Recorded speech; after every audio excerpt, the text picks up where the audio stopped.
The world has changed much since that last visit. And I believe the progress that we have made in the partnership sets us up well for the new world order. Hi friends, I think you heard the words of Carney very well, and he's talking about the new world order, but do you know what this is? Let me first give you some pillars on which this rotates around. And of course, you must have heard many people say conspiracy theories, this is not true. I came to know about this in 2006, and you hear the pillars and try to relate with what is happening around you today. The first agenda they have is the one world government. We haven't seen this. One world cashless currency. Cashless, okay? When I say cashless, you understand. I told you I saw this in 2006 for the first time, before we had the word cashless money. We never had that, but now you know what I'm talking about. And the one world military, this one we haven't seen yet. End of national sovereignty, destroying countries being independent and creating some kind of globalist they call it the global village. You've been hearing about all these concepts, and maybe you're wondering what is this, but this is part of it. And one world central bank, we haven't seen this yet. End of all privately owned property. All privately owned property. How do they end this? The ownership of private property. It is step by step, and you must be already experiencing this wherever you are. Later on, we can be going into depth and trying to see how this is manifesting in current times. Then the end of family unit. You've been seeing all these kind of movements springing up, talking about trying to attack the natural order of the family and stuff like that. You've seen all this. This is all planned. There's nothing which is happening by mistake.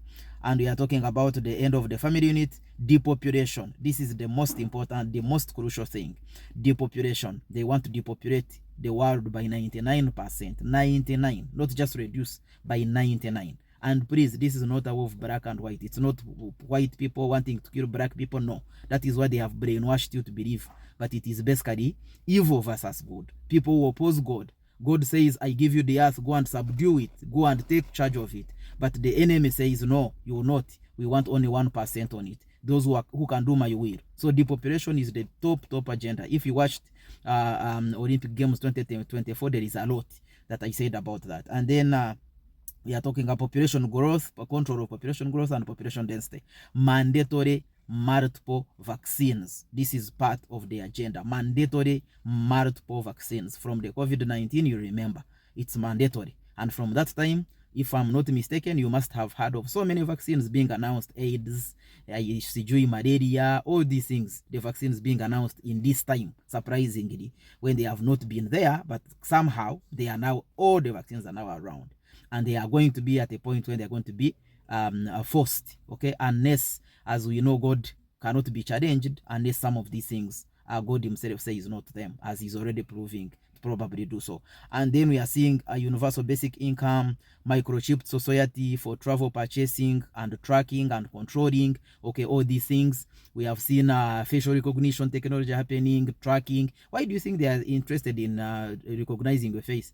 And somebody is telling you it's technology, they are trying to reduce crime. But do you want to tell me that in countries where they are doing this, there's no crime? It's actually, crime is the cover, but the objective is totally different. It's about being able to see the unknown. It's a satanic move to take the place of God, to take the unknown, which is the unknown, and they think they can achieve this through technology. It's much bigger than just crime. And we are talking about implementation of a world social credit system, like China has. China already has this social credit system, and so many other countries. This credit system, you must be in a debt, you must be having a debt history, you must be having the credit card and stuff. We haven't seen some of these things in our countries, but this is part of the agenda, and the idea is to enslave you, because if you are not enslaved, you cannot be able to succumb to this. And then we are talking about trillions of appliances hooked into 5G monitoring system. They call the Internet of Things. All these things, when you hear them, you think it's for development, but there is a big agenda behind this. Again, I came to see this for the first time in 2006. That's when I first saw this. I didn't even have an idea what 5G was at that time. And we are talking about government-raised children, government-owned and controlled schools, colleges, universities. If you are in the private sector education, you should be seeing a lot of interference already, wondering how and stuff. And then we are talking about the end of private transportation and owning cars. All of a sudden, during the Ukraine-Russia, the fuel just rises as if they are the ones producing all the fuel in the world. And the idea is to stop you from driving your car. And this is a global move. These are things which are not just for one country. It's a global plan. And we are talking about all businesses owned by governments and corporations, big corporations owning business. And restriction of non-essential air travel, non-essential. You remember the essential and non-essential terms. You remember where they come from. And then we talk about human beings concentrated in human camps, zones, and cities. You have heard about the smart cities. You had Econ wanted to build a smart city in Kampala. When I mean an Econ city, you wonder why Econ and why here. So those are the things. Now they make some sense, right? Before they didn't make sense to me at all.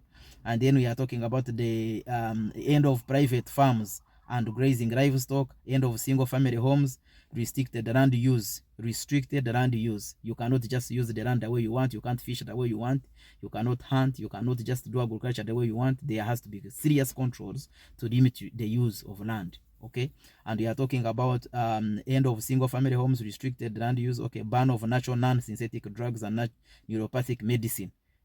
Cracking down on medicine which is not from their control, medicine which is natural, which God gave us. They don't want you to use it, and they are going to ban it. They make it illegal. They say you shouldn't use this, it's not prescribed and stuff like that. But remember, you have been using this medicine for so many years, billions of years, and nothing has happened. But somebody will convince you now that you cannot use it. And then it should be choice, because God gave us choice. But somebody will tell you, oh, you cannot choose. We have to choose for you which kind of medication you must use, the one which has passed through our hands. And then we are talking about end of fossil fuels. Okay, this is part of it. You've been seeing the rise of EVs, and it sounds good. All these things look good, but the motive behind is the problem. End of the fossil fuels, the issue of climate change, and the environment protection being as if it's a very it's a major thing. Of course, somebody says, oh, it's a very important thing. Don't you think climate change is important? Yes, it is important, but my point here is the motive behind. And again, I first saw this in 2003, 2004, 2006, around that time. All this didn't make sense. But now, after seeing, as somebody who has been observing, it makes sense. Now, you won't understand all these things unless you're a believer, because all these things are intended to disrupt God's people and to disrupt God's order. If you're somebody who doesn't believe in God, pay no attention, because you won't understand it and it won't make sense to you again. Okay, so basically, we'll talk more about the details of each of these things and try to see how they actually apply in everyday situation and how they are actually applying in our daily lives. But also, all this can be used to explain why you're seeing some of the wars like in Iran and stuff. It's a big thing. So why are we talking about this? Our prayer is that you may trust God more, you may let his will be done, and in this turmoil, God may remain your stronghold. But also that you may know, so that you can take charge of certain things. God gave you to take charge of certain things. So make the right decisions in seasons like this. God bless you and have a nice time.